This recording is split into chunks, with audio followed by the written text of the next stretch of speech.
Hi, I'm Tom Landon. The program you're about to watch was recorded live at the historic Grandin Theater in Roanoke. Since we started the Echo Channel, we've made every effort to record as many Hoot and Holler storytelling shows as we can. If you appreciate seeing programs like this one and the fact that we make them available online and on demand to a global audience, I hope you'll consider supporting Blue Ridge PBS by becoming a member. These programs aren't cheap to produce, and we're actively seeking underwriting to support the recording, editing, and distribution of Hoot and Holler so that we can continue to make these heartfelt and personal tales available to those who are unable to attend them live. If you'd like to learn more about sponsorship, please drop me a line by email at tlandon@blueridgepbs.org. And enjoy the show. Blue Ridge PBS and Echo present Hoot and Holler, a live storytelling event recorded at the historic Grandin Theater in Roanoke, Virginia. Good evening, ladies and gentlemen. Good evening, ladies and gentlemen. I got my radio voice on. Yeah, let's hear it. Right. Welcome to this sacred hall, these hallowed walls, to kick off the 2025 Hoot and Holler series. Some big stuff going on, some growth. We're excited to get 5 Hoot and Holler shows in this room this year, so it's a big deal. Let's give a round of applause for that. My name's Ian Fortier, and it is my honor and pleasure to be the executive director of the remarkable Grandin Theater Foundation. You are sitting in the oldest arts organization in the Roanoke Valley. We're in our 93rd year. That's right. And among all the things we do in this building, whether it's first-run movie releases Friday through Sundays, or second-run repertoire through an art house series, or an after-hours series, or Black History Month, or Women's History Month, or Pride Month, or Hispanic Heritage Month, or summer blockbusters, or kids matinee series, or October classics, or rentals, kids matinees, educational matinees. God, I'm running out of time, aren't I? And live music. One of the favorite things that we do is Hoot and Holler. This is the most Roanoke thing that we do in this room, and we're incredibly excited that you're here. Raise your hand if you've never been to a Hoot and Holler. All right. Well, unlike Rocky Horror, which is also something we do in here, we're not going to put a V on your forehead and spank you with a paddle, unless things get a little weird at intermission. It is my pleasure to introduce the grand maven of Hoot and Holler. Ladies and gentlemen, please put your hands together for Miss Lee Hunsaker. My name is Lee. I am the producer, curator, den mama, storytelling midwife, storytelling scab picker, some people might say, of Hoot and Holler. And I love being able to be with y'all tonight. I've been waiting for this for really months, and definitely in these past few weeks. When I came up with this theme of Lovestruck, it had a different meaning for me originally. I thought, we're going to do just like a lively Valentine's show, which there is some of that, don't worry. But because I am who I am, and because of the mission of Hoot and Holler, these stories have some gravity and weight and beauty and cosmic magic that have taken a really cool turn, and I think you're going to find that tonight. So, love can hit us in a lot of different ways, in a lot of different parts, and we're going to celebrate all of that tonight. So I am beside myself. It's been a beautiful show to put together, and I just really appreciate that you're taking time to be with us tonight. I wasn't really hearing who is first time. Hoot and Holler, Hoot and Holler. Okay, holla. Yeah. Welcome. And to all of you who have been here before, thank you for coming back, and thank you for believing in us. And a special welcome to our season pass ticket holders. This is something we tried, and they sold out in 3 hours, which which tells us that we're doing something right. So not that I ever doubted it, but thank you all, too, for being here. I hope you're enjoying that popcorn, the best in town. I want to thank, of course, the Grandin for being the very best, perfect home for us. It makes perfect sense that we are here. I want to thank Blue Ridge PBS Echo is here recording. They are going to be out in the lobby.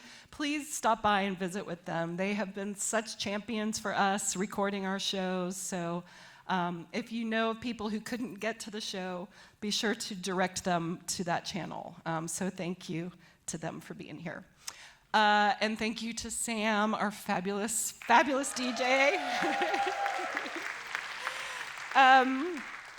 So really, I just want to sort of reiterate, I know I'm preaching to the choir. The mission of Hoot and Holler is to give all people, a safe platform to share stories. All people.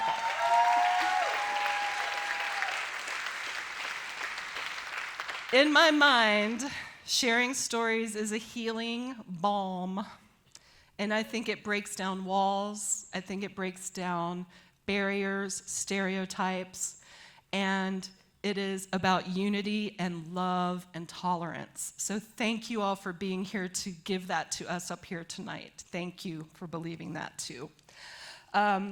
We have several new storytellers, exciting new storytellers. You'll see some familiar faces, but all of this is to say that it takes a lot of bravery and to stand up here, y'all. So you guys are always amazing with the love and the laughs and the tears and the leaning in, and we can feel the energy. So just, if you want to laugh, laugh like real loud. We need it right now. If you want to cry, do that too. However it feels, we will feel it, and we are creating a healing space in here and a sacred space. So I'm so excited that we're all in the container together. Yes. Okay. Let me see. I'll have some other things to share.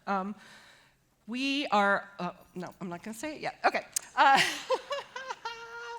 Okay, yeah, we're gonna launch in, and then I'll talk more, as we go on. So, first storytellers, can we get some AC? Are y'all hot? Yeah, it's hot, please. Okay, 2 of the region's premier variety performers crossed a line.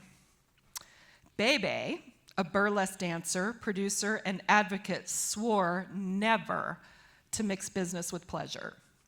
Jefferson, aka Magnificent Lefty, had a rule never to settle down and keep moving city to city, turning parks and plazas into stages as a full-time street performer.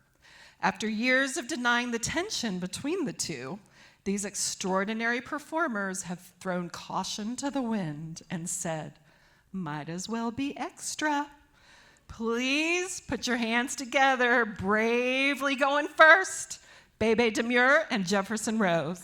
This is Bebe Demure. That's me. Refer. And this is Jefferson Rose, also known as the Magnificent Lefty. That's me. That's him. And together, we are Might As Well Be Extra.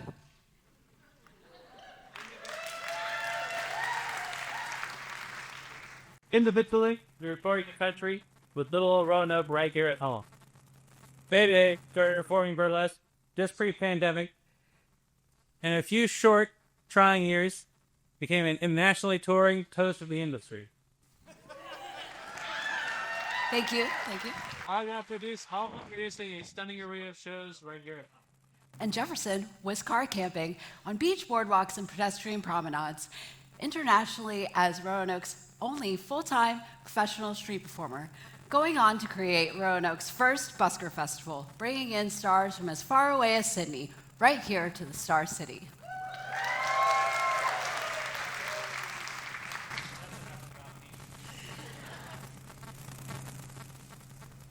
All the while, Bebe was producing a regular series, Brews and Burlesque, and building a loyal fan base. Some of you are here tonight. All leading up to Roanoke's first ever burlesque and drag weekender, our universe. I was pissed off that I couldn't make that. I was stuck under a gift shop awning in the Poconos waiting for the rain to break to do a show, but rooted her on from a distance. And right around the time of Street Performer Expo, I was on my first solo trip as a traveling showgirl at my first competition in Savannah. But I was really proud of him. And that's the way it had gone for years at first. Missing each other's highlights, cheering for each other's next success, resigning ourselves to never being in the right place at the right time. Until I hired you for the first Bruise and Burlesque. She couldn't afford me. But I guess he took a chance on me. I almost didn't take it, but it all worked out. I figured she's cute, and you're recently divorced, so might as well. The night of the sold-out show, when Lefty checked in with me for performer call time, was the very first time we met in person. I immediately thought, stay professional, baby, even though he's really tall. Which I knew. And he's really cute. Which I also knew. And you're technically still married. Which I did not know.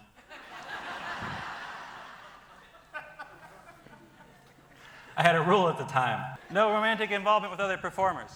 And I stuck strictly to that, which is more difficult than you would think when you're traveling the country crammed in RVs with Russian contortionists from time to time. Not just anyone can have a romantic relationship with a full-time entertainer. The hours are irregular. As The practice time is exhausting. as So often, dating non-performers can be. it's not a lifestyle that has a normal work-life balance. You're not taking your work home exactly as much as you're taking your full authentic self to work. And it can be exhausting. And you need to find someone who gets that. Someone who will see you after the show, when you're spent. But it's time to load out into the Buick when you're exhausted and with yesterday's glitter still on. With all you have looked forward to, a half-eaten slice of gas station pizza to look forward to, take you by the hand and say, Might as well.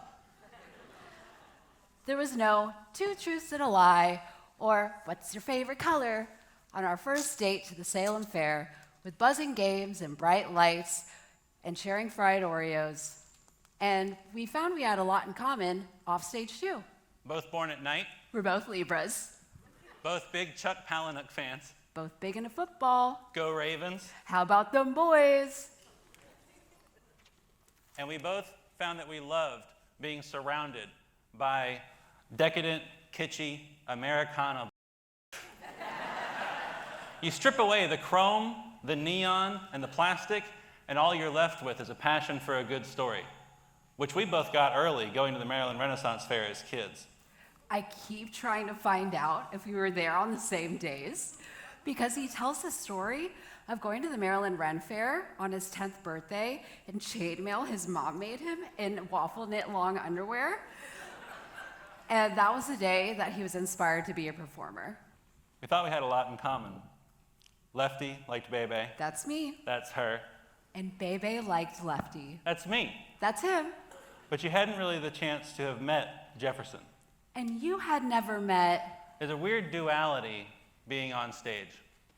You spend so much time trying to be authentic with your audience that the person you've crafted gets a life sentence to the 4 walls of the stage.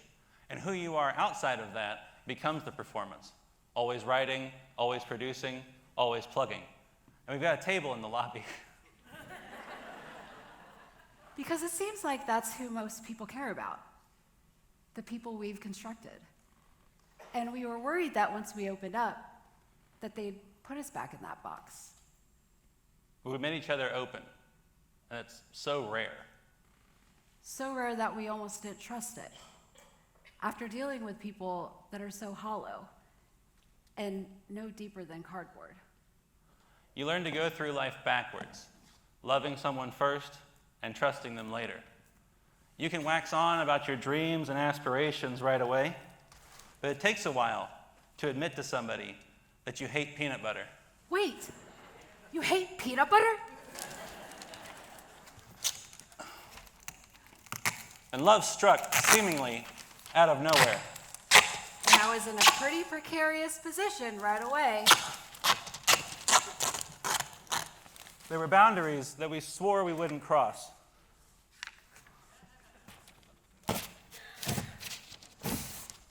Lefty, That's me. that's him.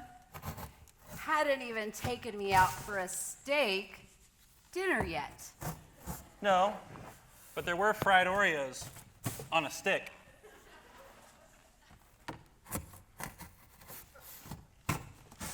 Hey, watch it. They're watching. They're all watching.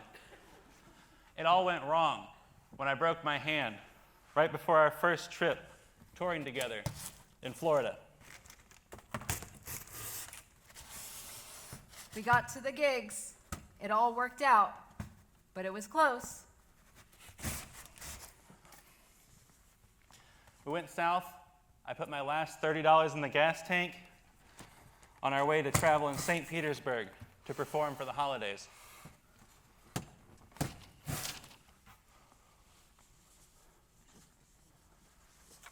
When I broke my hand and couldn't perform, it all hit different.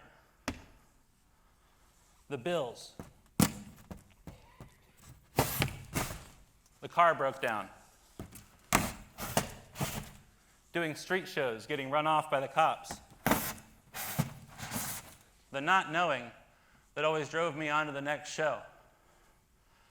I didn't know what she'd think, what she'd say.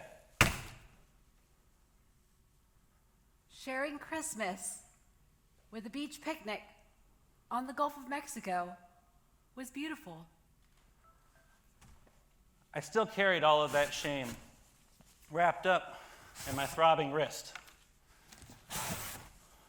But she took me by the hand and said, Might as well be extra. it was that resplendent resilience that let me know everything was as it should be.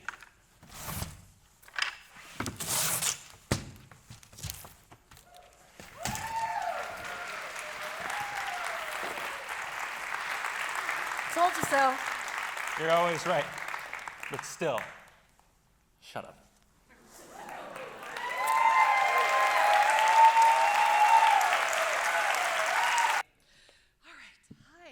Okay, second storyteller. If you are a Hoot and Holler regular, you have likely seen this guy. You probably haven't seen him anywhere else, though.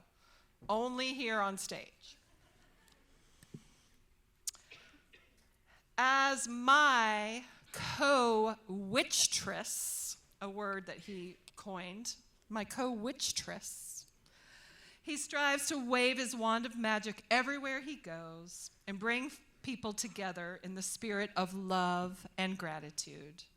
For his side gigs, he's a pretty cool husband and dad, a chaplain, leadership consultant, and, oh yeah, our newly minted mayor.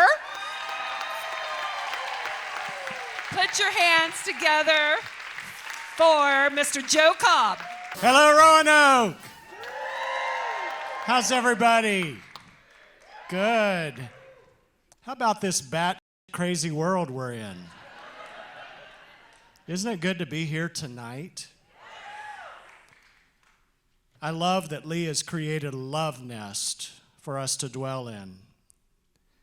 And when I think about this love nest, I think about the love nest I grew up in and the people who shaped my life and taught me how to be a loving person. So I want to tell you a little bit about that tonight.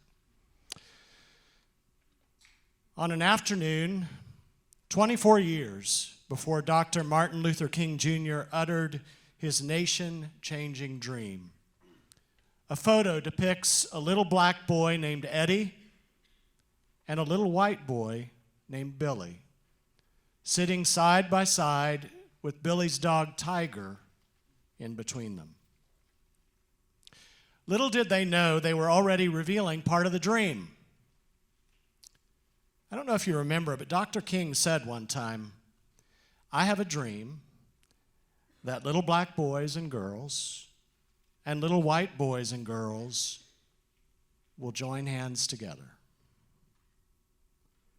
Though they couldn't attend school together in 1939 Larned, Kansas, they could play together, and they could encourage each other. And when they grew older and were in high school, and when Eddie worked at the local cafe and Billy could eat in the front, but Eddie could not, Billy would go back in the alley and he would sit with Eddie where they could eat and talk together. Billy is my dad.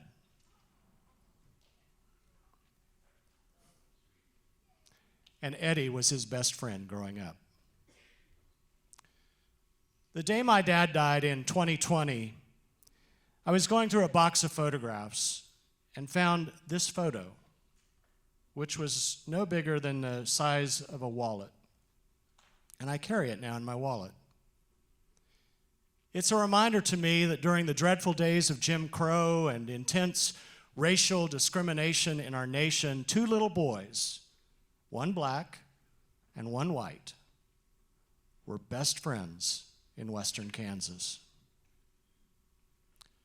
This memory came alive for me again recently when I was rereading Martin Luther King's essay called The World House. And it's from his book called Where Do We Go From Here? Chaos or Community. Thank goodness that was just back, 60 years ago? It surely isn't timely for today. But in that essay, he invites us to consider a scenario, a suggested plot for a story. And this is the plot. A widely separated family inherits a house in which they have to live together. My dad and Eddie found a way to live together in this world house, not just as children, but as lifelong friends. How? Well, it's really quite simple. Love. That's it.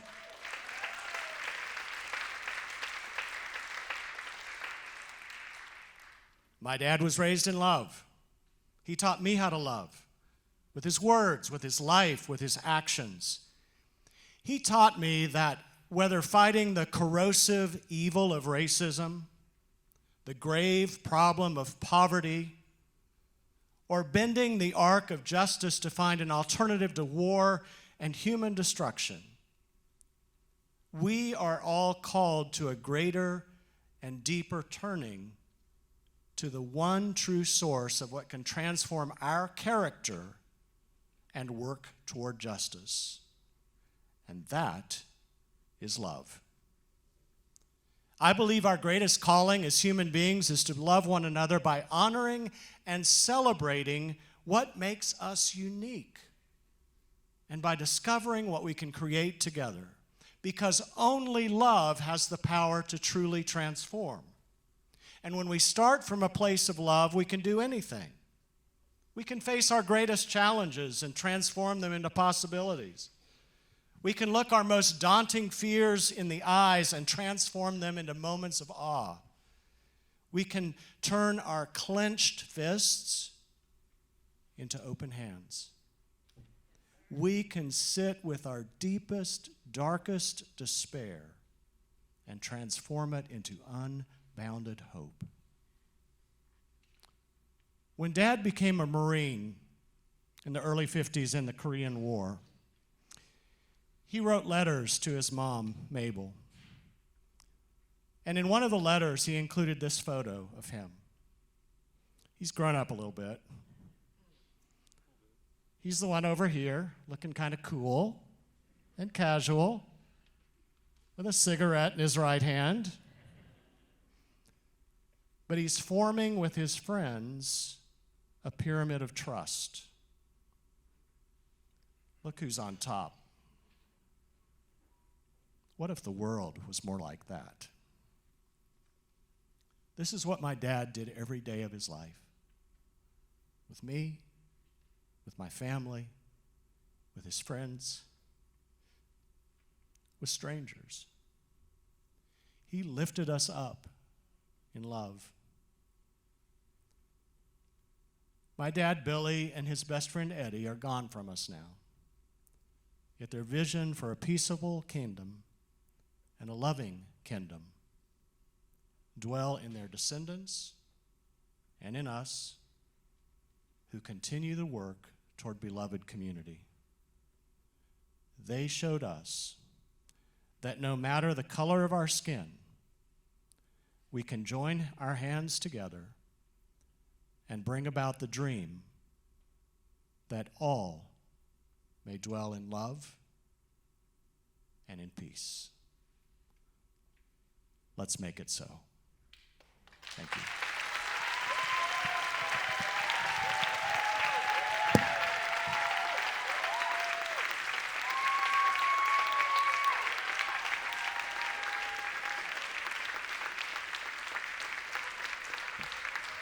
Joe Cobb, y'all. Okay. All right. How lucky are we that Joe Cobb is our mayor? The luckiest, the luckiest. He had posted a photo, the photo of the kids, and so I literally wrote him about, 48 hours ago, and I said, I need you to tell that story at the show. So he jumped right on board, so thank you, Joe, and of course did a beautiful job. I knew we needed that story here tonight, right? All right, number 3. She's passionate about 2 things: her big, beautiful, blended family and making acupuncture accessible to all Virginians. As the founder of the Wellness Wagon, a nonprofit bringing free community acupuncture to those who need it most, she believes wellness should have no barriers.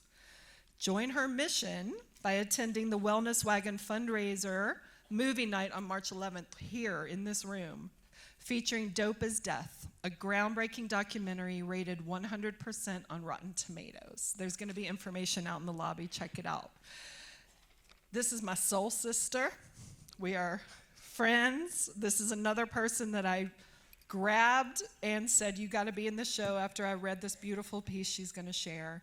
Lean in with all the love. Katie Clifton. Okay, y'all, I'm real nervous, and I wrote this first as a story, so I'm going to be reading and telling. Please bear with me. Also, I downloaded a teleprompter, so we'll see how that goes. Okay. When my kids were 12 and 15, we piled in the car and drove their dad, whom I'd been divorced for 11 years, to a recovery center deep in Galax. I was a hopped-up Mary Poppins as I tried to keep the mood light in the car. Look at those mountains, kids. Look at that view. But there was no ignoring Philip, who looked like a beaten sack of potatoes.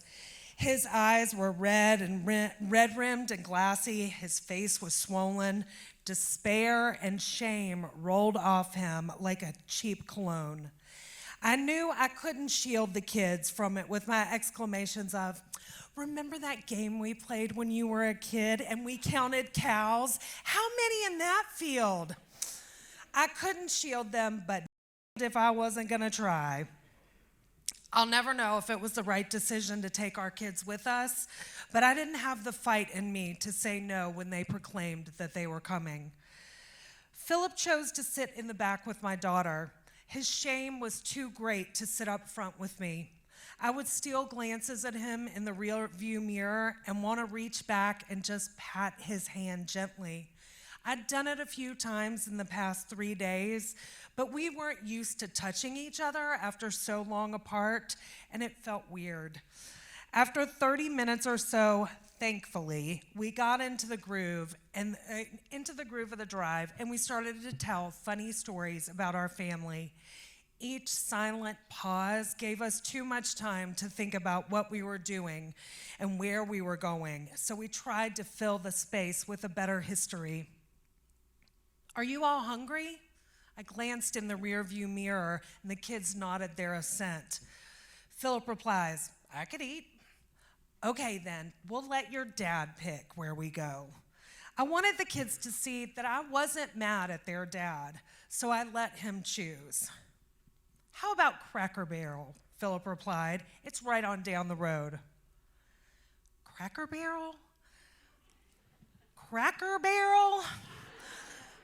I offered to let him pick, assuming that he was going to choose one of the many fast food joints that were peppered down the interstate. But no, he chose Cracker Barrel.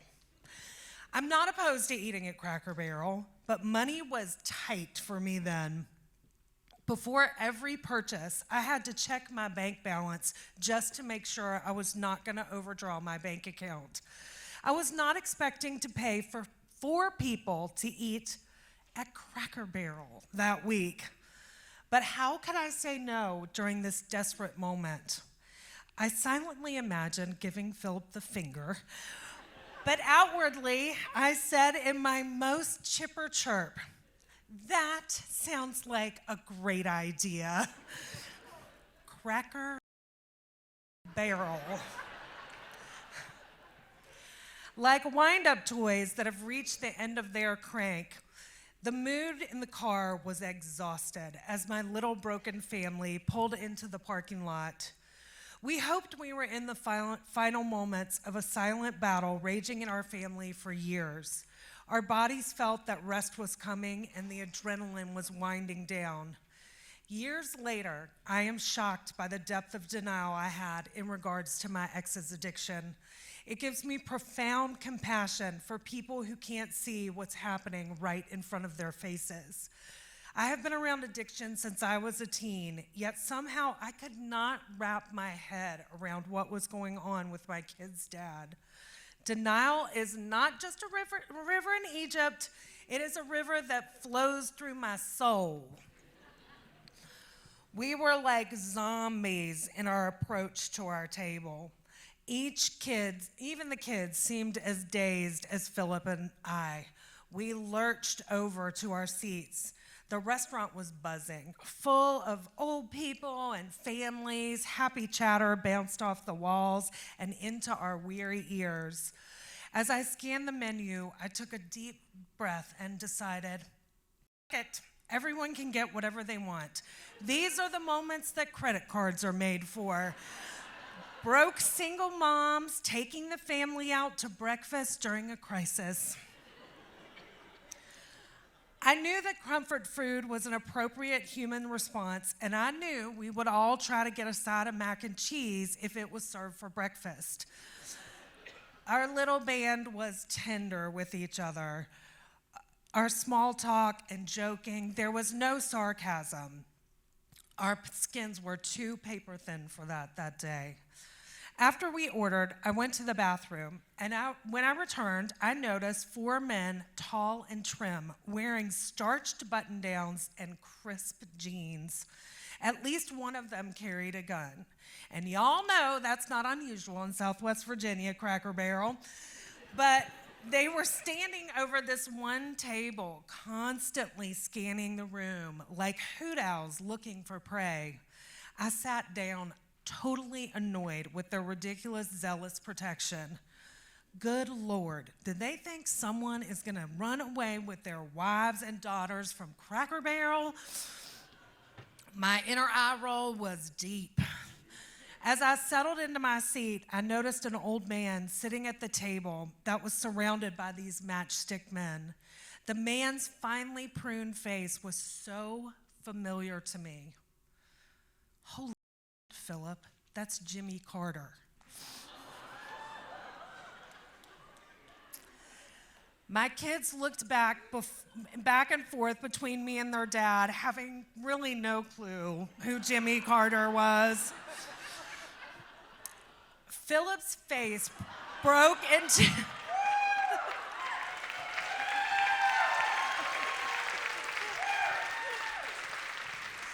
God bless Jimmy Carter. Philip's face broke into his signature crooked grin. It was the first genuine smile I had seen on his face in months. Definitely since I had sat down on my porch with him and told him he was going to rehab. "It is not," he replied. "I swear it is." "Well, I'll be. We started quietly whispering, trying to figure out how to take a sneaky picture. My back was to President Carter's table, so we enlisted my son Harrison to help. We continued eating and tried not to glance too often at the table where President Carter quietly, calmly ate his breakfast. Finally, as if he was controlled by hydraulics, he unwound himself from sitting. The ramrod men stood scanning the room around the former president. Then this gentle, white-haired old man began to make his way from table to table and shake hands. Like the disciples surrounded... This is a true story. Like the disciples surrounding Christ, former President Carter's Secret Service men gently circled him with a protective cocoon. There was no stopping him, I promise. They allowed him to stop by each table to speak and shake people's hands. All restaurant activity on our side of the Cracker Barrel stopped. The chattering became hushed whispers as the curved old man with his honey southern voice blessed each table with, "Nice to see you. Nice to meet you." Former President Carter stopped at our table. My son and Philip were on the outside, and my daughter and I were on the inside. He looked at my son. "Hello, young man." He smiled as he shook my boy's hand. Then he reached out to take Philip's outstretched paw and give it a gentle shake. Humbly, he moved on, out the door, leaving a trail of awe in his wake. Philip and I looked at each other wide-eyed. "I cannot believe that just happened," I said. I know, Philip said. Walking to the car, Philip stood taller. His smile was genuine. He took on a gravelly, jokey voice reminiscent of pro wrestler Randy Savage, which I am not going to do this justice. "That was our sign that it's going to be okay. I mean, if Jimmy Carter comes to you while you're on your way to treatment, it means it's going to work."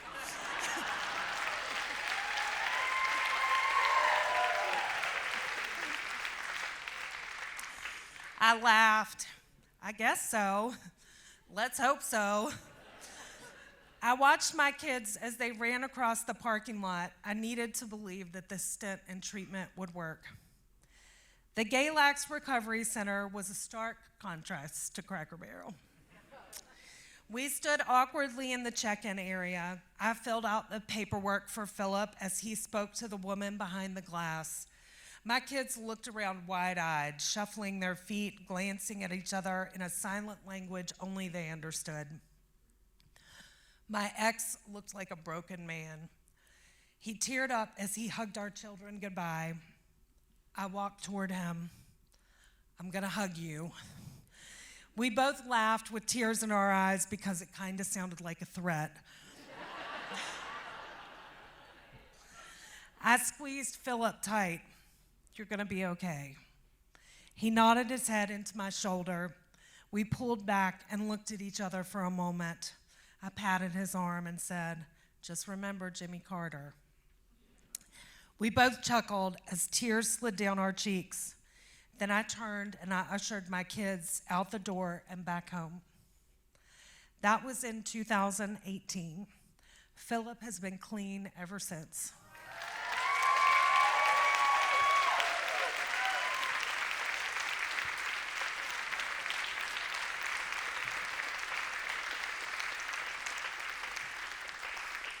And he did give me permission to share this story, so I do want to say that. But then I just have to say, thank you, President Carter. So again, you can see I read that with tears in my eyes, and I texted her immediately. She was vacationing in Mexico. And I said, Miss Thang, you are telling this on the stage, and you can't say no. It's love on so many multiple levels and just beautifully written. So thank you, Katie, for diving in the last minute. Beautiful job. All right, get ready. Our next storyteller. She's a vagabond soul traveler that has happily settled in these Blue Ridge Mountains. Her passions range from the precise world of entrepreneurism to the free-flowing realms of creativity. By day, she runs an engineering firm that she helped build from the ground up. But she is happiest found building Legos with her son, knitting in public, skinny dipping in her favorite swimming hole, howling at the moon, or letting loose at a jam band concert.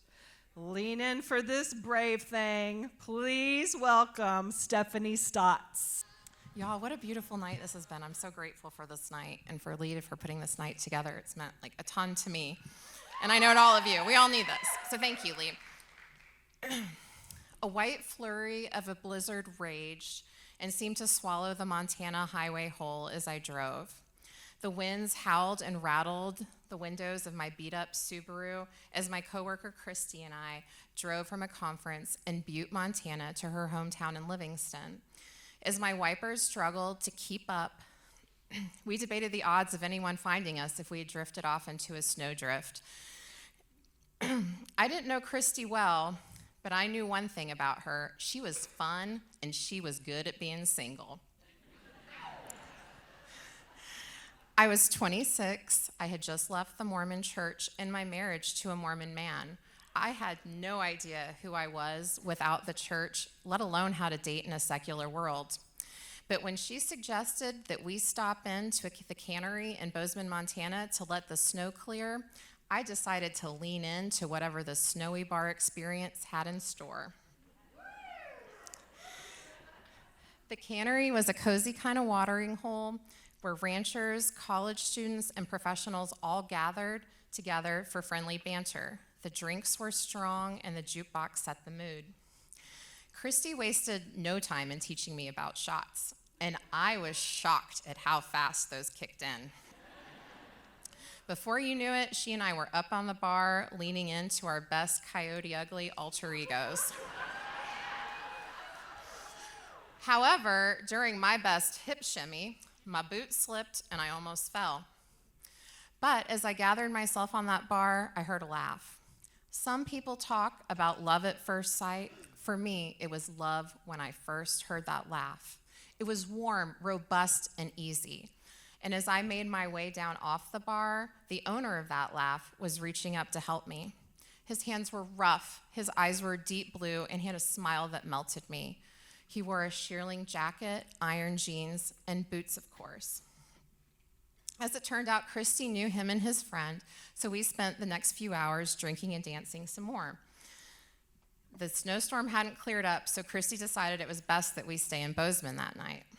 Mike, the man with the laugh, had a condo downtown, and he offered us that all three of us could stay.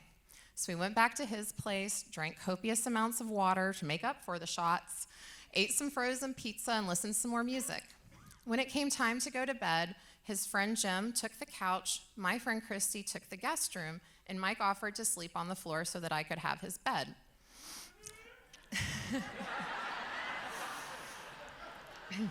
Well, as I sat on the edge of his bed struggling to get my boots off without a boot jack, he came to help me. And as I looked down at that man, I decided he did not need to be sleeping on the floor. I did tell him that there would be no funny business that night, and in fact, there wasn't.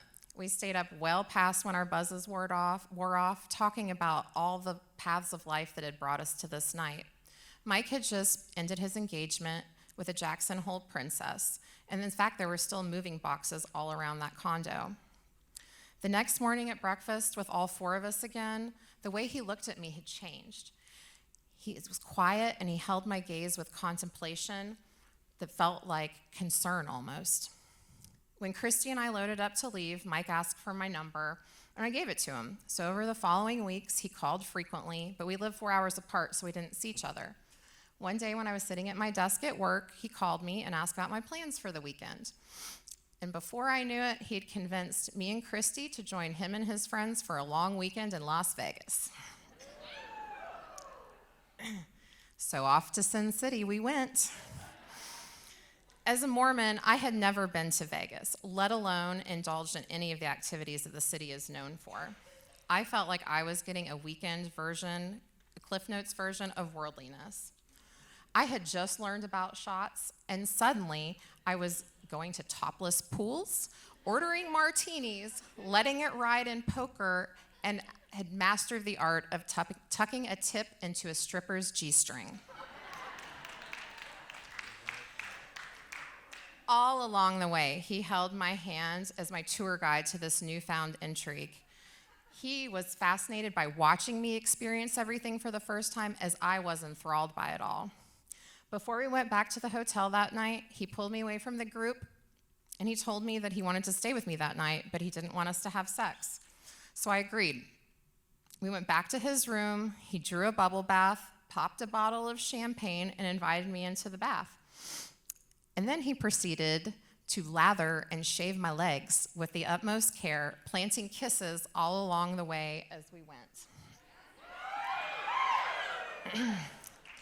My mind was completely blown. I had never seen my body as something to be enjoyed, explored, or celebrated. Being raised in the LDS church, I was taught that my body was a temple, meant to be kept clean and pure to serve the Lord's higher purposes. Modesty was a celestial law, and I wore sacred underwear that allowed me to not wear anything that showed my shoulders or anything above my knee. After all, I certainly didn't want to be attracting heathens.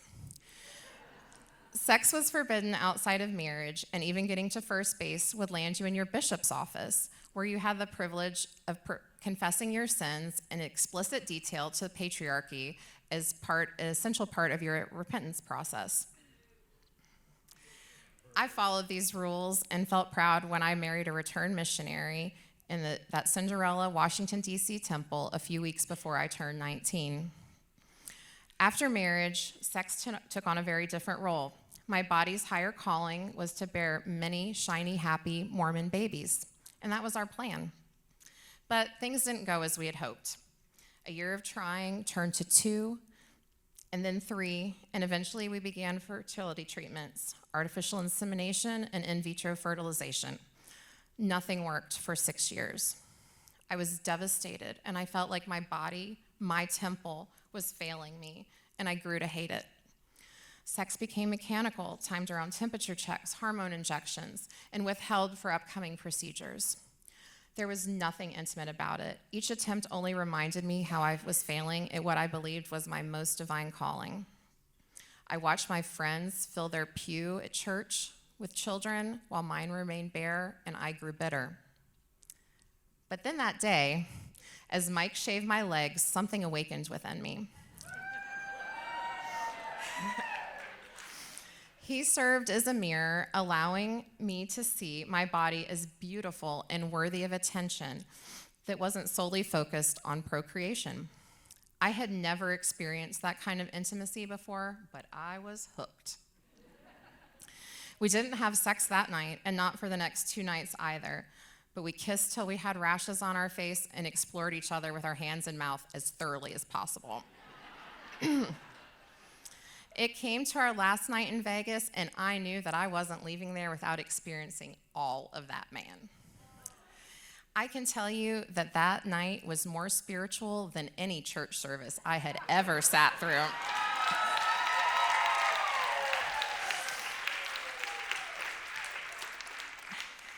And it took me to a place in heaven that was reserved for only the most holy of saints.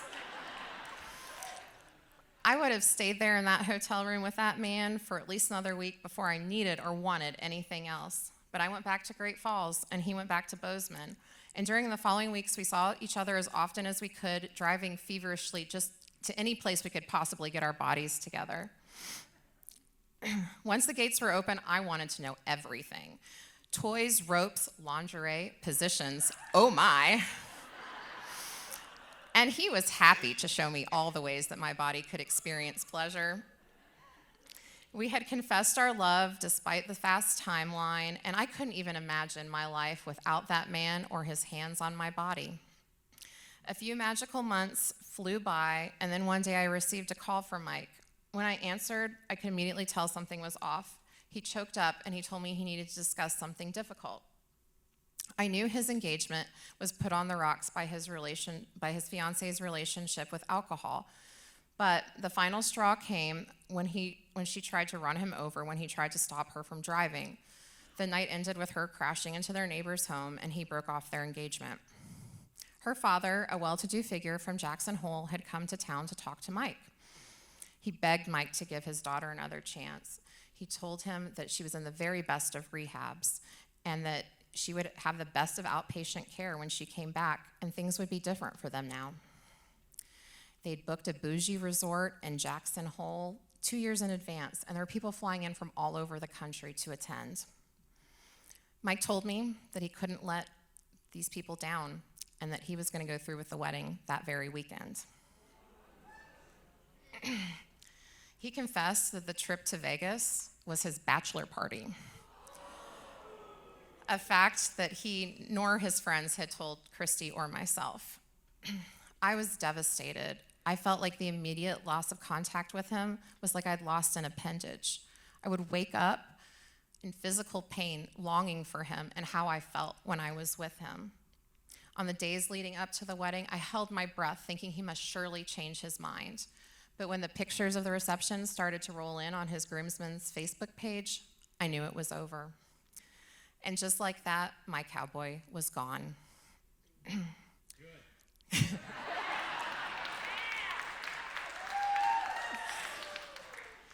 I was shattered. But that year, as the snow thawed and I gathered all the bits and pieces of me back together, I realized something. He was lost, but I was found.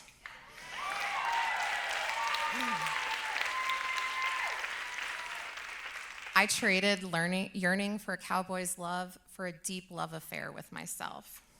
I no longer saw my body as a vessel of disappointment, but as a temple worthy of love and respect by my definition. I rediscovered the joys of my body in a whole new way. The sun felt different on my skin that year. My legs had a newfound sturdiness as I hiked mountain trails. I embraced sensuality in music, art, and dance. Everything looked different through this new lens. I embraced my sexuality not as a tool for attracting an ideal mate, but as a source of power and pleasure within myself. I had learned my worth was not defined by neatly made check marks on a patriarchal to-do list.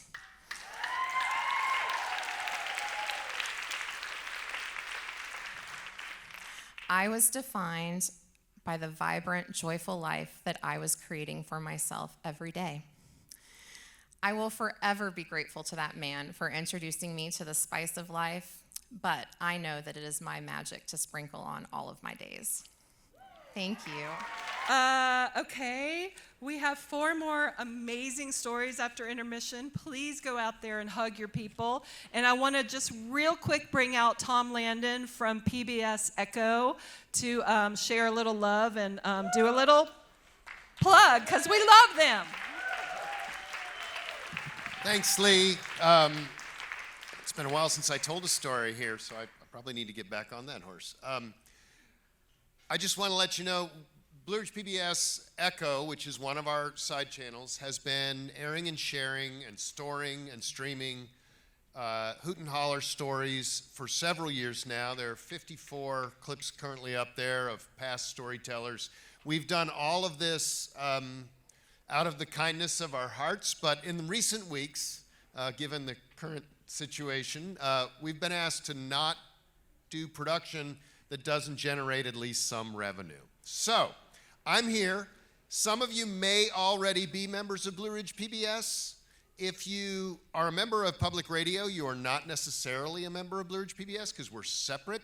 So what I'm hoping to do tonight, I've got some lovely I Love PBS t-shirts in the lobby. I've got some pledge cards. If you make a pledge for $60, you can have a t-shirt and receive Passport, which is our streaming service that we offer so you can watch things on demand that you might have missed.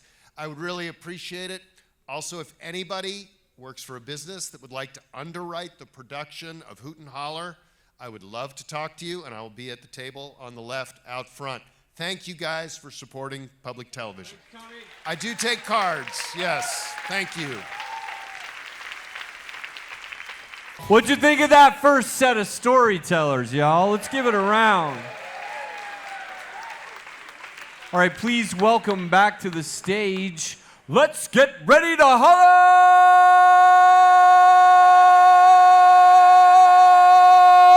Lee Hunsaker.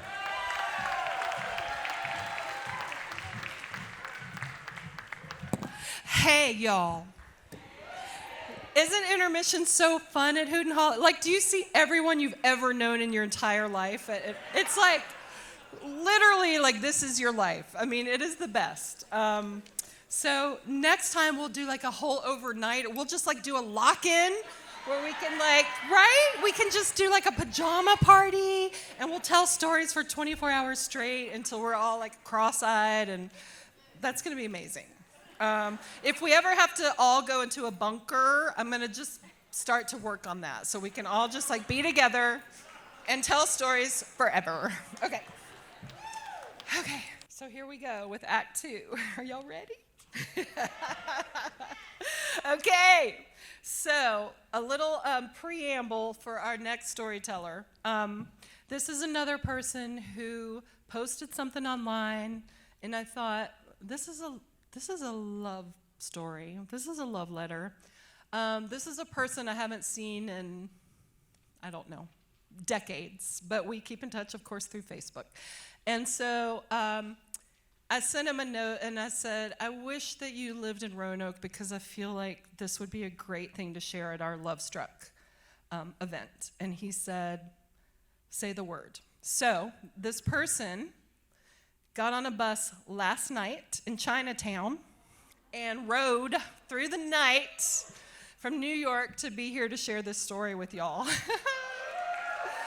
So it's beautiful, and I'm just thrilled to have him back in my life for reals.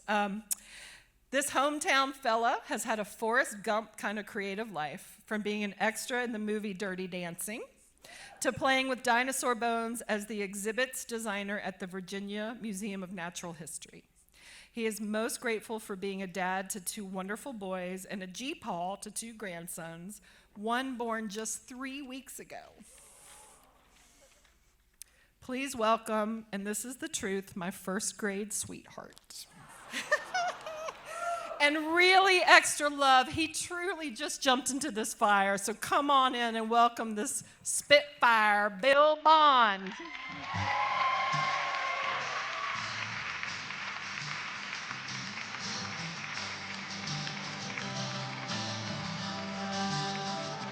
I am woman, hear me roll, in numbers too big to ignore, and I know too much to go back and pretend, 'cause I've heard it all before, and I've been Bill, bring me a robe, I hear as I see my naked mother in curlers cross the front door with its sheer curtains. Ding dong. The doorbell rings, and there stands the scoutmaster to induct my mom as the new den mother. No apologies.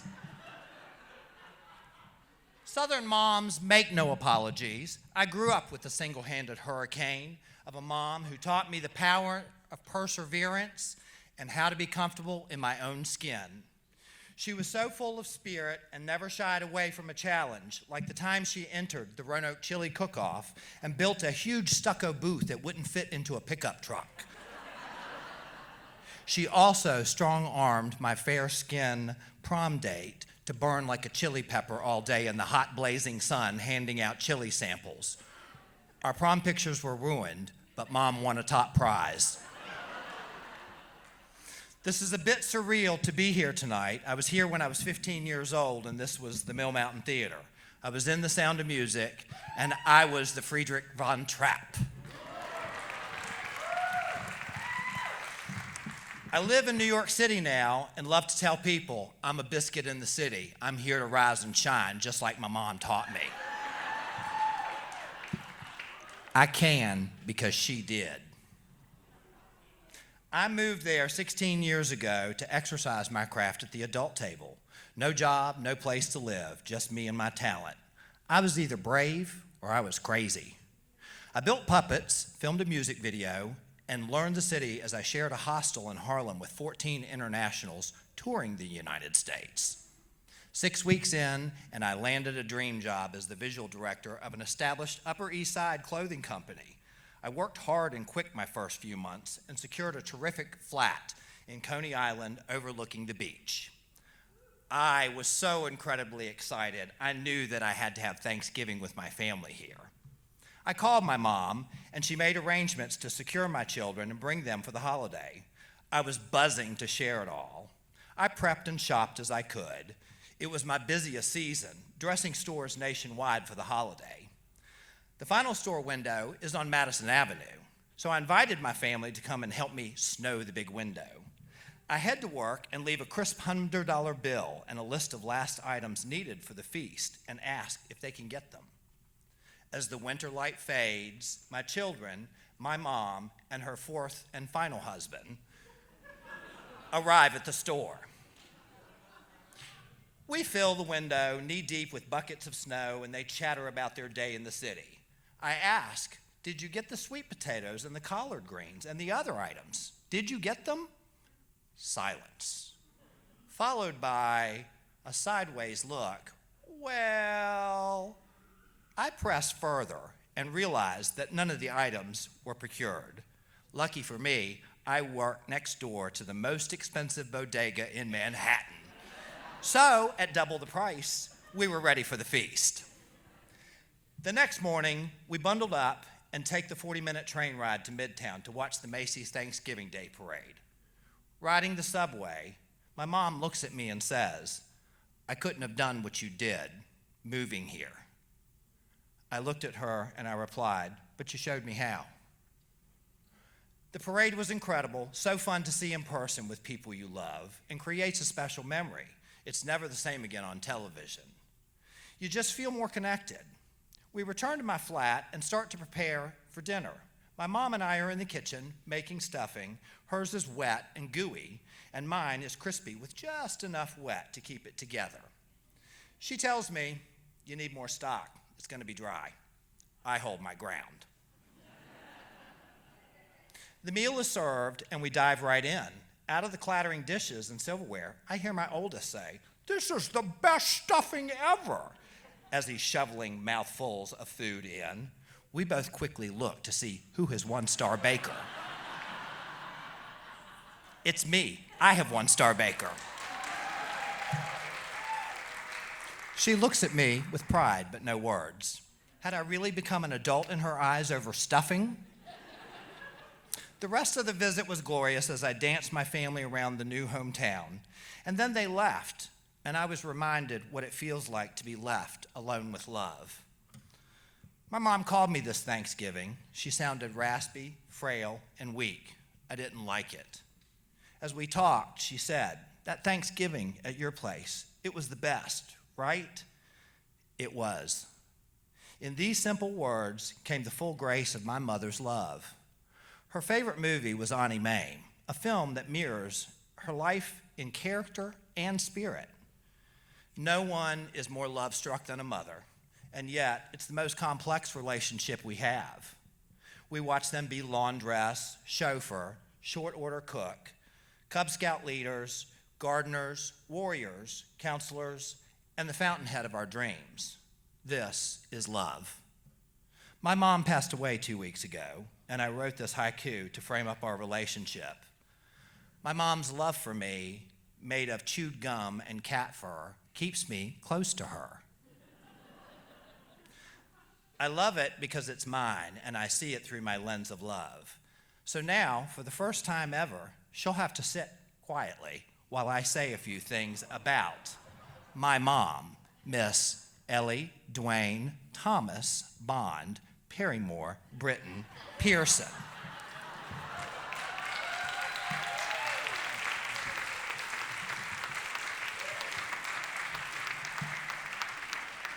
This is my mom's obituary. Life is a banquet and most poor suckers are starving to death. Auntie Mame. Dwayne ate and left no crumbs.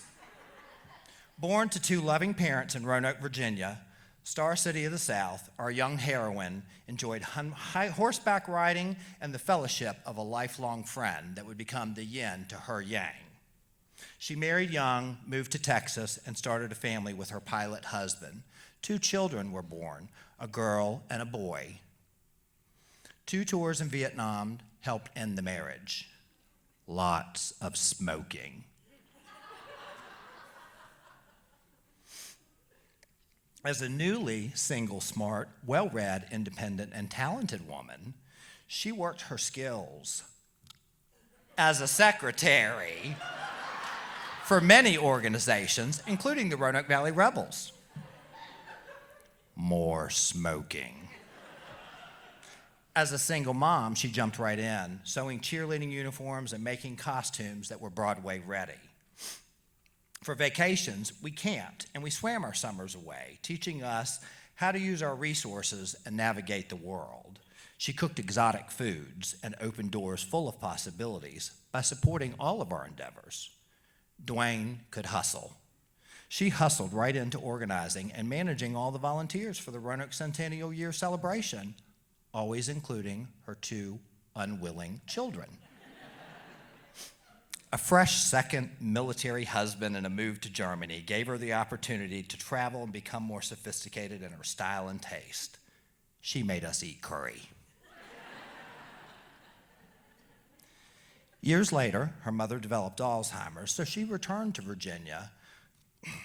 The move strains the marriage and leaves our heroine single again. Lots and lots of smoking. She becomes a bank teller and meets a new love. They marry, and he sweeps her monthly to Tennessee. More camping and car smoking. The third marriage ends. She rebrands and becomes a top-rate salesperson with her epic gift of gab. She could sell anything and did. From clothing to chemicals, she mastered the art of being a tough broad and one of a lady who could hold her own anywhere, high or low. More smoking.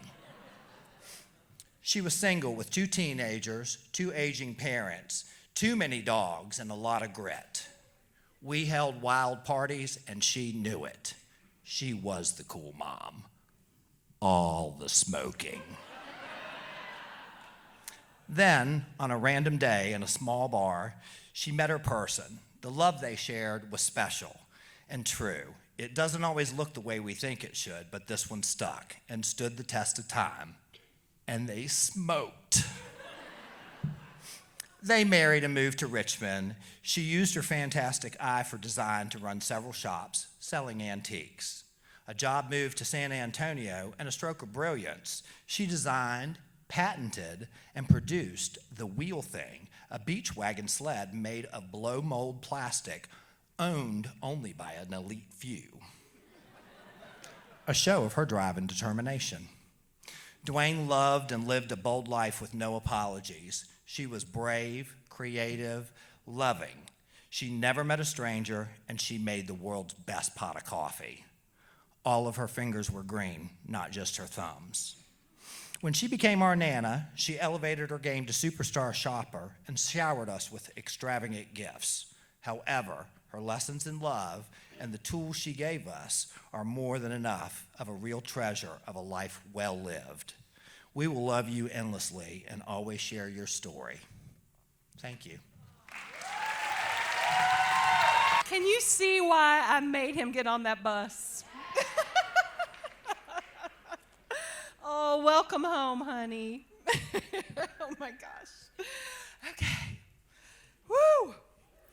How's everybody? So good, right? Okay, here we go. This is a first-time storyteller, another first-timer, which means all the extra.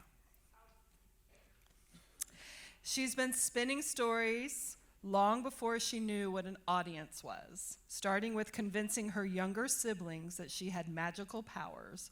Spoiler, she does, but primarily in crisis management. As the eldest of 9, she honed her storytelling skills in the trenches of sibling negotiations, eventually refining them in the corporate world, where she now leads a customer service team and translates chaos into strategy. A Minnesota native turned Virginia dweller, she has a soft spot for strong coffee, sharp wit, and a well-placed plot twist, especially in real life. When she's not championing customer experiences or debating with her teenage kids about who's funnier, you'll find her embracing life's wild ride with a mix of humor, heart, and just enough mindfulness to keep from spiraling. Tonight, she's here to tell her story. Whether it's hilarious, heartfelt, or a little bit of both, well, that's up to you to decide. Please welcome all the love, Brooke Saul. Good evening. As I'm sure you already know, I am going to tell you a love story. But let me warn you, it is not your typical candlelit dinner, sunset walks on the beach kind of love story. No, mine starts with a Greyhound bus, unlike Bill's, a few questionable life choices, and a girl named Katie. In 2000, I was 20 years old and absolutely convinced that I was this star in my own indie romance movie, a mashup of Reality Bites and Empire Records. You know, lots of deep conversations about the meaning of life, flannel shirts and band tees, and a soundtrack that's equal parts Smashing Pumpkins, Tori Amos, and Nirvana. Basically peak angst. I grew up in a tiny Minnesota town, oldest of 9 kids, and hyper-responsible out of necessity. My childhood was a blur of laundry and chopping wood, babysitting and taxiing my siblings around, and working 2 jobs to help keep the lights on. My dad was in and out of jail, battling his own demons with addiction, and my mom was working nights. While I loved my family fiercely, I felt trapped by the small town life, by poverty, by expectations, by judgment, and the nagging feeling that there was no escape. And then there was Katie. Katie was everything I wasn't. She was bold and mysterious. She was effortlessly cool. She came from a seemingly stable and happy family. She wore combat boots with prom dresses. She rocked thrift store clothes before it was trendy, and she had a rebellious streak a mile wide. She was my best friend from high school, the first girl I ever kissed, and the person I was hopelessly in love with. We spent our teenage years pushing boundaries, showing up to prom without dates, skipping school, blasting Ani DeFranco in the car, sneaking wine coolers on our camping trips to help us remove our indoctrinated Catholic inhibitions about girls making out. We ended up in slightly dangerous situations that really made us feel like badass, fiercely independent punk girls. But after high school, Katie decided to leave. She moved to Roanoke, Virginia to stay with her aunt and uncle, and I was devastated. But then after 2 weeks, out of the blue, she called and said, "Hey, you should come visit." A long weekend in Roanoke with Katie. My heart fluttered. I packed a bag, I hopped on a Greyhound bus, and endured 36 straight hours of questionable smells, strangers with no boundaries, and a bathroom that, actually, let's not talk about the bathroom. But I didn't care. I was in full-on romance mode. I was picturing this dramatic reunion at the bus station, right? Katie running toward me in slow motion with her arms outstretched. The whole thing scored by the Cranberries song Dreams. The person falling here is me, a different way to be. But what actually happened was more like she gave me a quick hug and said, "Let's grab coffee." She took me down to Mill Mountain Coffee and Tea, a place that looked like it was straight out of an MTV music video. Local artists, musicians, and road kids. Now, road kids weren't your average coffee shop crowd. They were like a traveling circus of punks and anarchists and free spirits, vagabonds with stick and poke tattoos and patched up jackets, and a general vibe of we don't believe in capitalism or showers. And me, well, I was just a shy girl from Minnesota, feeling completely out of my depth, but also completely fascinated. I thought, wow, they're so cool. In just a few short days, Roanoke had cracked me open. I no longer had to be the responsible older sister or the poor girl from Minnesota. I could be anything or anyone. There was no turning back. So Katie and I decided that we could make a life in Roanoke. After my 4-day visit, we drove back to Minnesota, packed up my jalopy of a Volkswagen Jetta with everything I owned: clothes, random artwork, my CDs, my stereo, notebooks full of bad poetry, and we headed back to Virginia. For a few weeks, life felt magical. We had sweet picnics. We made what we would consider art. We slept in the same bed. We kissed each other goodnight. We danced topless sometimes, watching the road kids throw fire in the backyard. It was amazing, and we were in love. Then one morning, I woke up to find a note on the kitchen counter. I'm sorry, I can't do this. I've gone back to Minnesota. That was it. No explanation, no goodbye, just poof, she was gone. Now what? Thankfully, I had my job as a home health aide caring for a sassy, opinionated elderly woman named Gladys. Gladys did not hold back on advice. Her 2 favorite sayings were, if you can't be good, be careful. And you only have one life, you might as well live it. Gladys grounded me when I felt heartbroken, abandoned, and lost, and the road kids kept me going. Together, it created this odd, mismatched lifeline. One week, I'm folding laundry in a house that smells like baby powder and biscuits, and the next week, I'm dumpster diving, drinking beer in abandoned houses, playing acoustic guitars by bonfires, and getting high under the stars. It was like a weird double life, like Mrs. Doubtfire, but with more weed and less cross-dressing. By late January, I'd had enough. I decided it was probably time for me to leave Roanoke. I walked down to the Greyhound bus station, ready to buy a one-way ticket to Seattle, because obviously, the home of grunge, rain, broody musicians, that's where I really belonged. But of course, the bus station was closed, because sometimes fate literally locks the door in your face. I felt crushed, like, seriously? Even my escape plan is a failure? Feeling hopeless, I trudged down Campbell Avenue to Mill Mountain Coffee. I ordered a chai latte and stared out the window, wondering what the hell I was doing with my life. That's when my friend Red showed up. Red was one of my road kid friends who always seemed to know when somebody needed a little bit of company. We started chatting, and then he waved someone over. It was this guy named Adam. Now, Adam had bright blue eyes, a mischievous grin, and he smelled like clove cigarettes and crisp January air. He was handsome in a recovering hippie kind of way. He wasn't really dressed for the weather, but he seemed too cool to care. When he stepped outside to smoke, I offered him my scarf. Just a small gesture, nothing dramatic. But looking back, that was actually the moment that everything changed. Red left to go see some of his friends down the street, and when Adam came in to return the scarf, he asked if he could finish his coffee with me. We sat there talking until the coffee shop closed, talking about how we knew Red and the road kids, why relationships fail, the origins of the universe. Every time Adam went outside to smoke, I'd watch him through the window, wondering how this guy I barely knew made me feel so seen. Later, we wandered through downtown Roanoke in January until 4 a.m., talking about everything and nothing.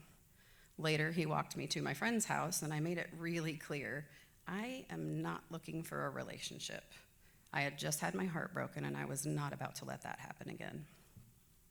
At first, I told myself this could be a new friendship, someone to distract me from the chaos of my life. But Adam wasn't just fun. He was silly in the best possible way. He would tease me about my Minnesotan accent, launch into some random Monty Python skits, or delve into a passionate debate about Bob Dylan's best album like he was defending his dissertation. He made me laugh until my stomach hurt and made me think until my head hurt. And he saw me. He didn't just see the overworked, angsty girl who scribbled incomplete poetry in tattered notebooks. He saw the real me, the me who wanted more out of life but didn't quite know how to get there. And instead of trying to change me, Adam gave me space to grow. He was always there, thoughtful and deliberate, and cheering me on every step of the way. Together, we figured out who we were. We took road trips to nowhere, we blasted our mixtapes, dreamed about the future.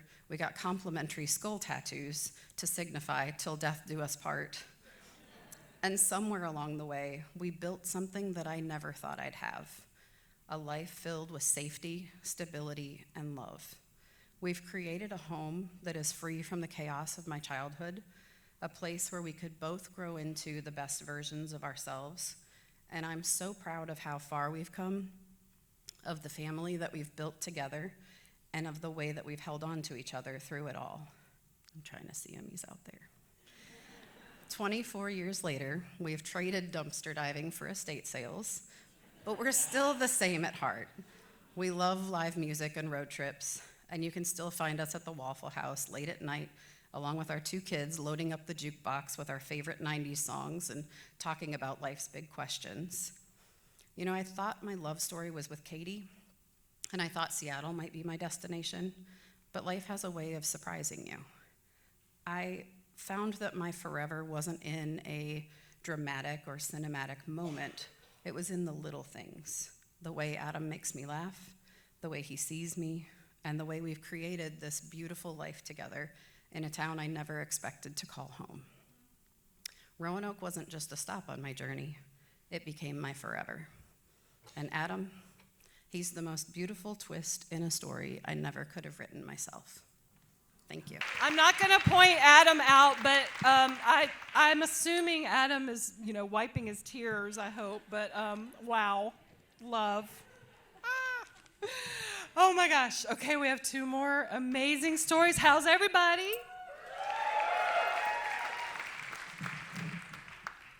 All right. Coming up, another first-timer. I believe I did kind of go behind the scenes and stalk her as well. I had a feeling she had something to say, and I was not wrong. She is an elopement photographer. Yes. Taco fanatic, Army veteran, and mom of 4 based in Woolwine, Virginia. She's passionate about helping couples ditch tradition and create a wedding day that feels true to them, raw, adventurous, and completely stress-free. With a keen eye for unfiltered moments and a love for golden hour light, she captures love stories in their boldest, most authentic form. Fiercely inclusive, she welcomes and celebrates all forms of love, ensuring every couple feels seen, heard, and valued. Whether she's scaling mountains or embracing the chaos of the unexpected, she's all in, making sure your elopement is as bold and unforgettable as your love. Lean in, first timer. Her photography is amaze. Welcome, please, Sierra Cochran. Okay. You ready? Okay, because I'm not. Okay, I'm just kidding. When I was 12, my dad handed me a piece of my grandmother's past, a 1972 Minolta film camera. It smelled like dust and old memories, like the inside of a forgotten attic. I remember the cool, solid metal in my hands and the way that the weight of it settled in my palms. It wasn't just a camera, it was a relic, like a portal, a whisper. I have stories to tell, and so do you. that camera became my lifeline. Though I didn't know it yet, back then it was just 12-year-old me lying on a grass after a rainstorm to catch a dandelion puff floating away, or waiting for the summer golden sun to dip below the horizon. But what I didn't realize then, that this simple camera would one day save me, and it would be my way out of the darkest places I could ever imagine. Life has a way of dimming the light inside of us. The world whispers, shrink yourself, fit in, be normal. So I tried. I went to college because I was supposed to, but every day sitting in those fluorescent-lit classrooms, I felt like I was suffocating. The walls seemed to close in around me, stealing the air straight from my lungs. I was done. When I dropped out, the shame hit me like a punch to the gut. The weight of it felt of disappointment, not just from others, my family, but from myself. Complete failure.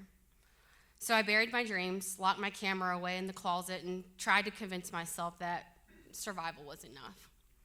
But no matter how hard I worked, no matter how many bills I paid or boxes that I checked off, I felt hollow. You know, the girl who used to chase the light through a lens had disappeared. And then came my first marriage. First marriage. A decision not made out of love, but out of fear. Let me take you there for a second. A dim, musty basement belonging to a 90-year-old efficient and his sweet wife. Super sweet. She gave me sweet tea. Should have had whiskey in it. The air smelled of mildew and stale mothballs, like the time had completely stopped there decades ago. I stood there in a $5 Goodwill dress with a stain on the back. That wasn't from me. The fabric scratchy and thin against my skin. No flowers, no family, no friends. The epitome of what an elopement seems like to people. Just me and a man who already made me feel invisible. I'll never forget his cold, detached hair as we exchanged vows. Should have been here, but you know. His hand on my arm felt like iron, tightening just enough to say, "You're mine and don't forget it." My heart screamed, "Run, run." But my lips said, "I do." And in that moment, I felt a piece of myself shatter. What followed was a marriage that felt like drowning in slow motion. The bruises were rarely on my skin, but they were everywhere else. In the way I avoided mirrors, in the way that I stuffed my makeup that I once loved wearing in a drawer to be forgotten, in the way that I flinched at his voice, scared that he was mad. In the way that I convinced myself that this is all I deserve, this is what love is. My camera stayed in its bag, though, untouched and as broken and forgotten as I had felt. People talk about rock bottom like it's a single moment, but for me, it was a tiny 1,000 collapses that felt like a series of paper cuts. Each moment chipped away at my spirit until there was almost nothing left. Almost. One night, as the rain pounded against the windows, I reached my breaking point. My heart felt like it was clawing at its way out of my chest. So the next morning at 4 a.m., I grabbed my car keys with shaking hands. The house was silent, except for my ragged, shallow breath. I threw what clothes I could find into the back seat, hangers clattering against each other, shampoo bottles rolling across the floorboard, still wet from the bathroom's dew. My camera, though, I dug it out of the closet, still tucked away. It felt heavier than anything else that I owned, but it was coming with me. As I drove away, the rain blurred the road ahead, mirroring the tears that refused to stop.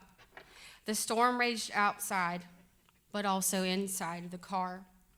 There was a quiet voice that tore through the storm.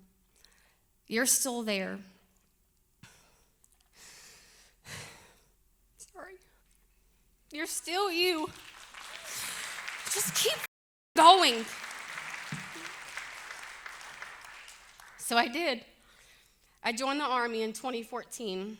and that was the way of proving to myself that I could survive anything. Boot camp was brutal. My body ached in ways I didn't know were possible. My lungs burned as I pushed through mile after grueling mile. But for the first time in years, I felt strong. I felt capable in the rare quiet moments when the sun dipped just below the base and the world seemed to pause. I'd pull up my camera. I'd capture the golden light stretching across the horizon, the laughter of soldiers who were learning to find joy in the chaos. Each photo felt like a small victory. I'm still alive, and I'm still here. And then came Jerry. I met him when my heart was still wrapped in barbed wire, protecting myself from further hurt. He was patient and steady and kind, the kind of person that would stand in the middle of my storm and not flinch. You want to hear about our first date? He picked me up in a tiny Nissan red truck. This dude is 6'5". His tiny red truck broke down every 10 minutes, steam hissing from the hood like it was as stubborn as I was. He asked me out not once, not twice, but 3 times. Nope, just kidding, 4 times. Before I said, okay, I'll go. We enjoyed an evening of dinner. We spent the night laughing in gas stations and car washes, pouring bottles of water into the radiator. But somewhere in the chaos, I felt something I hadn't felt in years. Joy. Real, unfiltered joy.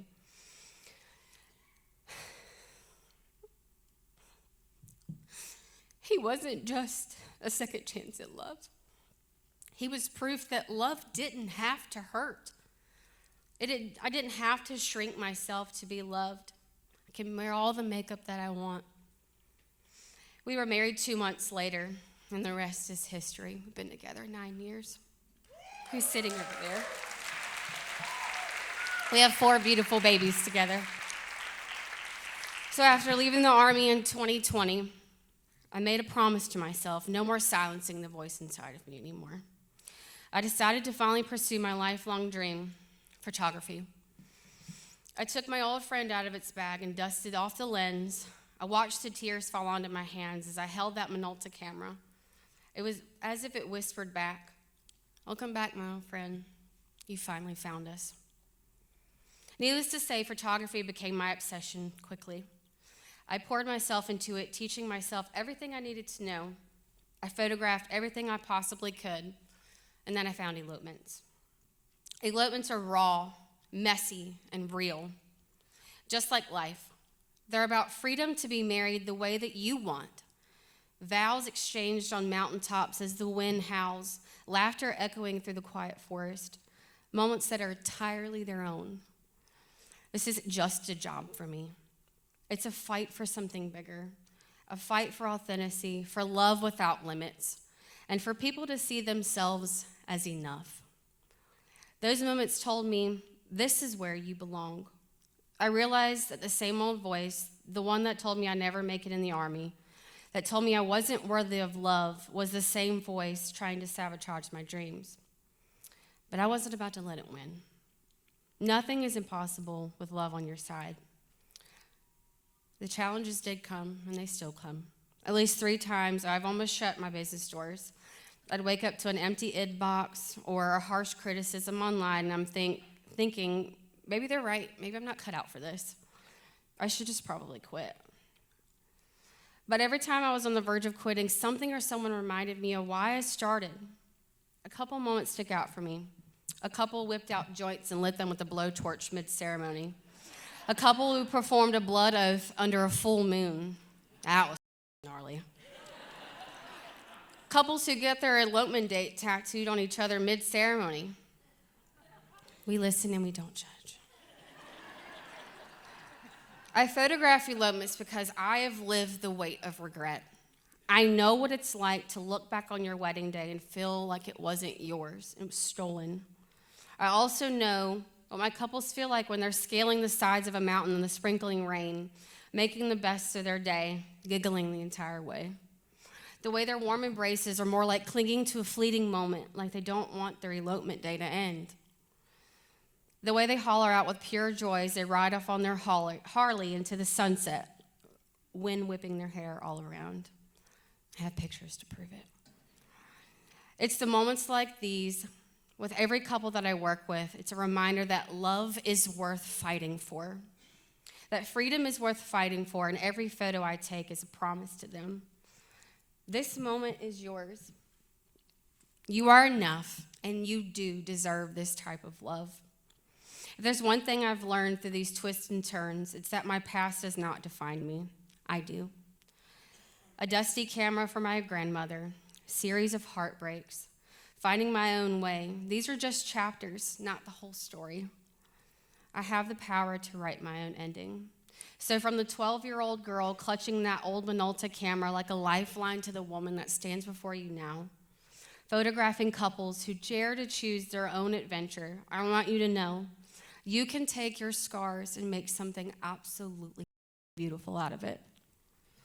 I mean, bells, I get to capture love for a career.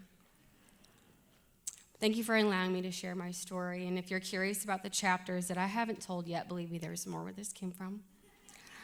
Because in the end, we're all just figuring out how to truly live, how to love without apology, and how to say, this is who I am, and this is enough. Thank you. I have t-shirts if you want some. Okay. We have one more story.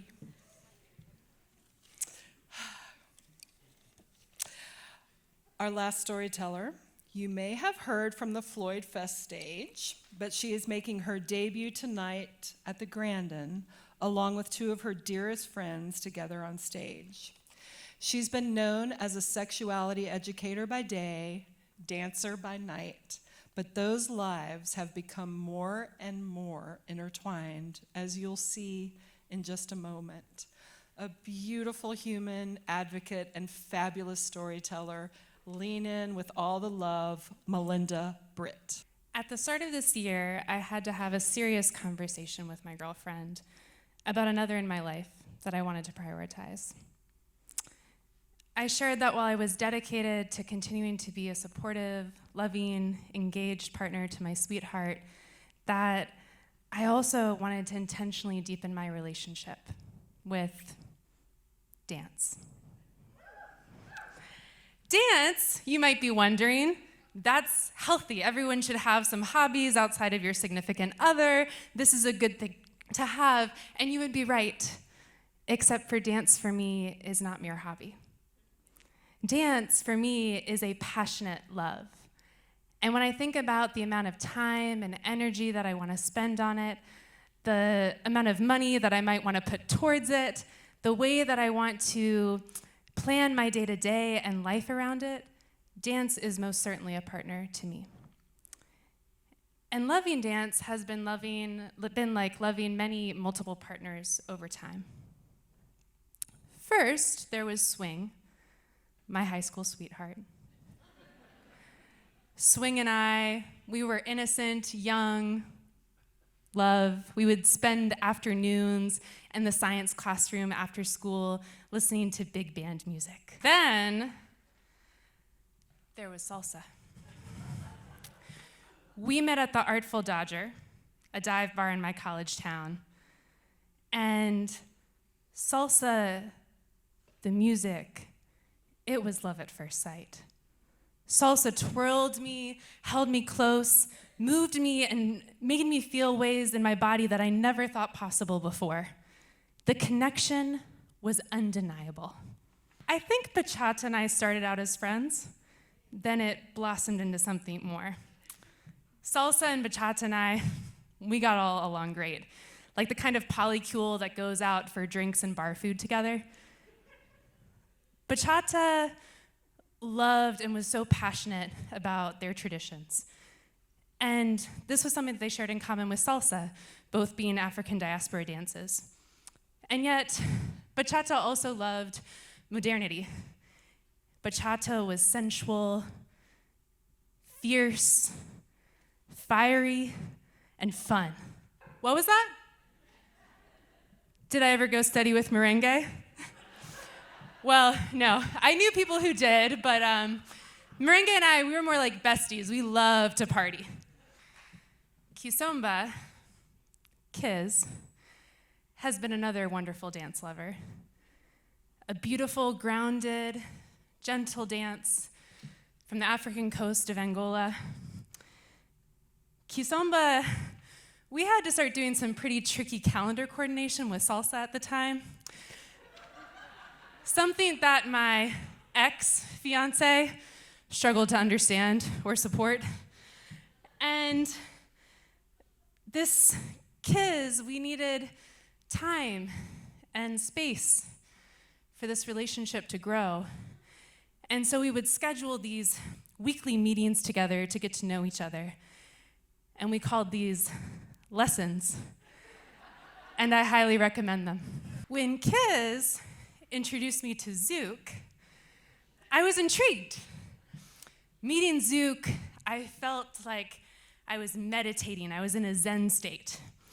Now, to be honest, I never quite felt the same thing for Zouk that I found with Kiz and salsa. But what I did find was the absolute conversion of seeing my wonderful friend, fellow dance organizer and co-conspirator, Ophelia Camelot, bliss out in the arms of Zouk and continue to share her love and passion for Zouk with anyone she knows in Roanoke and beyond through her community, Zoukumi. And then there's tango. I originally met what I thought was tango at visiting my cousin during a milonga in DC. A milonga is where anyone who falls in love with tango goes to hang out on a Saturday night. The air was thick and steamy with the sounds of the bandoneon transporting us to the streets of Buenos Aires. Hey, I saw tango in the room, heard tango singing, but I didn't feel tango because it was sexual assault. Tango was not this man's hard groin pressed against my crotch, nor was it his locked arms around my body, the smell of his sweat and cologne, teeth bared in a smile, reminding me that I had 2 more songs in the tanda before I could escape. I told myself it was my fault, that I should have said something. I made excuses, told myself that maybe it wasn't real, forced myself to forget. When you love someone and they hurt you, it can be so hard to actually believe that harm is happening. The National Domestic Violence Hotline says that it takes, on average, survivors 7 times before they'll actually leave. The level of harm, abuse, assault, and bullying that dancers, primarily women, people of color, folks with disabilities, and queer folks deal with on the dance floor is widespread. And yet, we keep dancing because we love dance, because dance is our right. We are Lovestruck.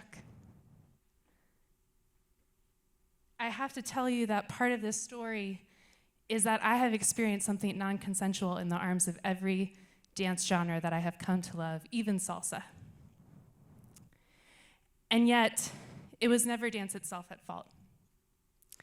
It was people who abused dance for their benefit, their power, and that is simply not love.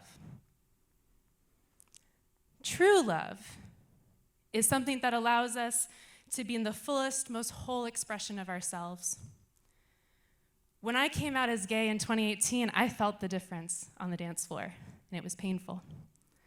I would show up to classes, and teachers would say, men on this side, the leads, and women on this side, the follows. And all of a sudden, my girlfriend and I, we had to make a scene in order to be able to dance with each other. If I wanted to learn how to lead, I had to explicitly advocate for it and express my desire to do it. Otherwise, it would just be assumed that I would follow, which was most convenient for the men learning in the room. Of course, none of this made any kind of safe space for trans or non-binary dancers to exist. And so it might not be surprising that I did not meet many queer people in Roanoke's dance scene, and those who I did meet, we almost all could pass as straight, cisgender folks and were perceived as such. This was circa 2018. But just like in relationships, we find our boundaries. I learned that as a woman on the dance floor, I have agency and I have my own creative expression. I refuse to act as an object or a prop for anyone's will, especially not any random guys. And if we have respect for each other, my gender or yours has nothing to do with our ability to enjoy dancing with each other on the dance floor.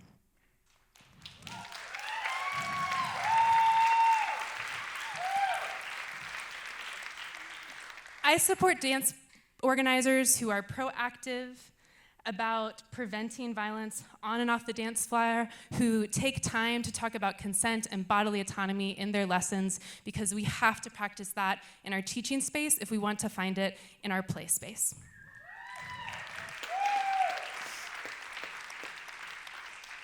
I give my money and my time to instructors who are going to be inclusive and create spaces for all bodies and all dancers.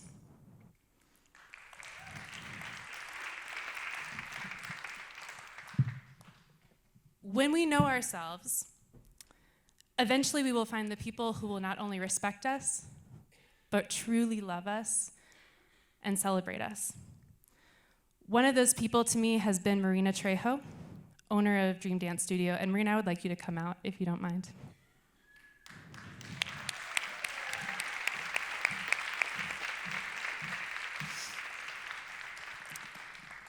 This incredible powerhouse of a human who never once questioned my desire to lead and only challenged me to find my purpose. She encouraged me to perform on stages, to lead, to perform in same-sex dance partnerships, to not be ashamed of ever showing my queerness off to the world. When I wanted to create a class for trans and queer dancers, I came to Marina first, and she didn't bat an eye. She simply said, how can I help make this happen?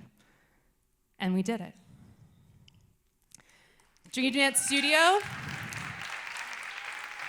became my dance home, the place where I could fully be myself, be loved, and not just tolerated. Thank you.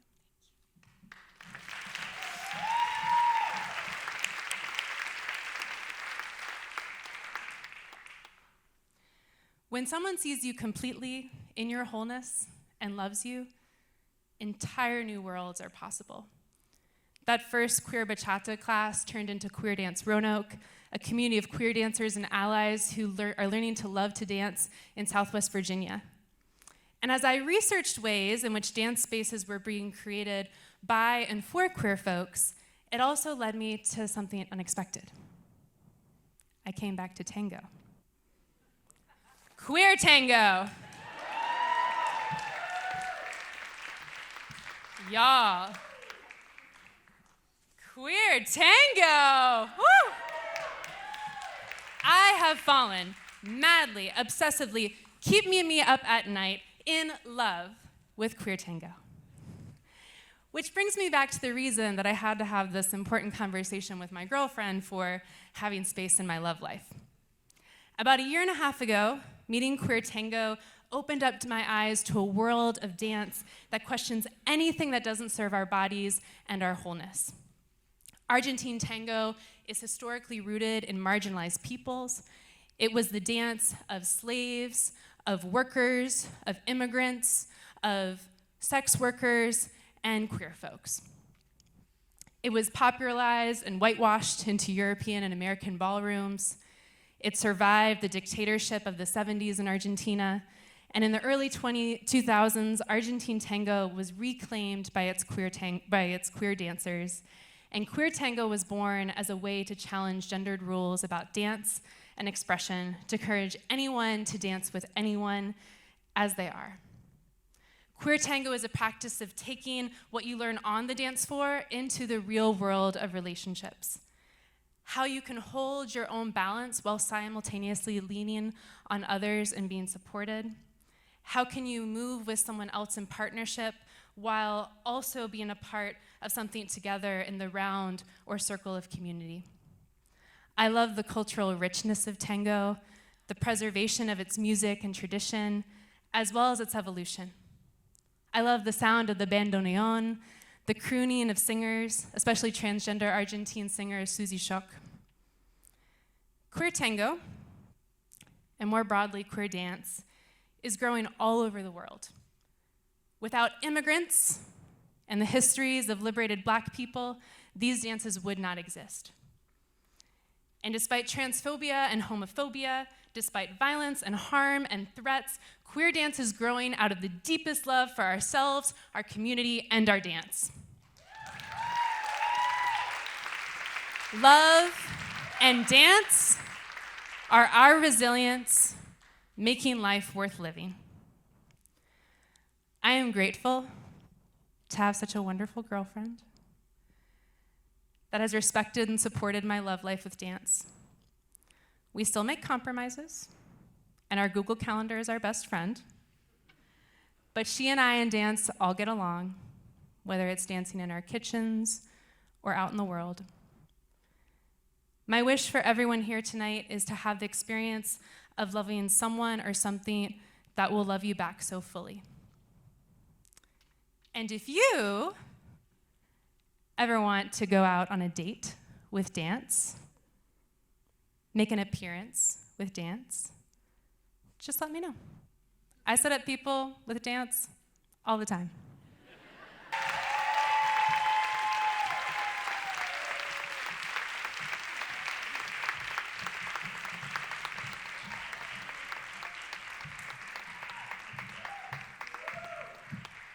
Melinda, Britt, everyone, with Ophelia and Marina, her beautiful partners.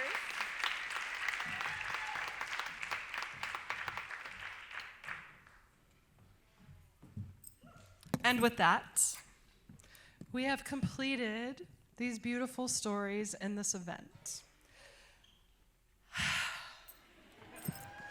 So this is Hoot and Holler, and this is what I believe in, and this is the mission. These beautiful voices that rose up tonight collectively. I imagine that you're all going to leave this room. The hope is that you're all going to leave this room feeling so alive inside and start talking to each other, and then they'll start talking to each other, and y'all will continue sharing your stories, talking about the magic that happened tonight, and keep the beautiful energy flowing, because stories will save the world. I know it. I believe it. I have to believe in something, and this is what I believe in 100%. Thank you all for your beautiful attention. I want to bring these gorgeous storytellers back up to the stage right now. Come on. For their well-deserved standing ovation.